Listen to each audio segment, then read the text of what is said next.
Friends, શું તમે ક્યારે વિચાર્યું છે કે સારંગપુરનું હનુમાન મંદિર આટલું બધું ફેમસ કેમ છે? શું એ ખરેખર અનોખું છે? લેટ મી ટેલ યુ, આ ગુજરાતનું એકમાત્ર એવું મંદિર છે જ્યાં હનુમાનજીની મૂર્તિ પથ્થરની નહીં પણ કાસ્ટની છે. I mean cast Hanumanji. અને એની સ્ટોરી તો એનાથી પણ વધારે ઇન્ટરેસ્ટિંગ છે. કહેવાય છે કે જ્યારે સદ્ગુરુ ગોપાલાનંદ સ્વામીએ પ્રતિમાને એક દંડથી સ્પર્શ કર્યો ત્યારે એમાં જાણે જીવ આવી ગયો. આજે પણ જ્યારે ભક્તો ત્યાં દર્શન કરે છે ત્યારે એમને પ્રતિમા પર એકદમ જીવંત ચેતનાનો, એ કાઇન્ડ ઓફ લિવિંગ પ્રેઝન્સનો અહેસાસ થાય છે. It's a very powerful feeling.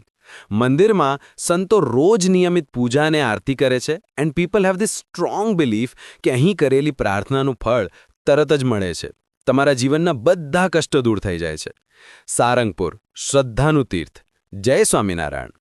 આપણી ચેનલને સબસ્ક્રાઇબ કરવાનું ભૂલતા નહીં અને કોમેન્ટમાં જરૂર લખો, જય કષ્ટભંજન હનુમાનજી.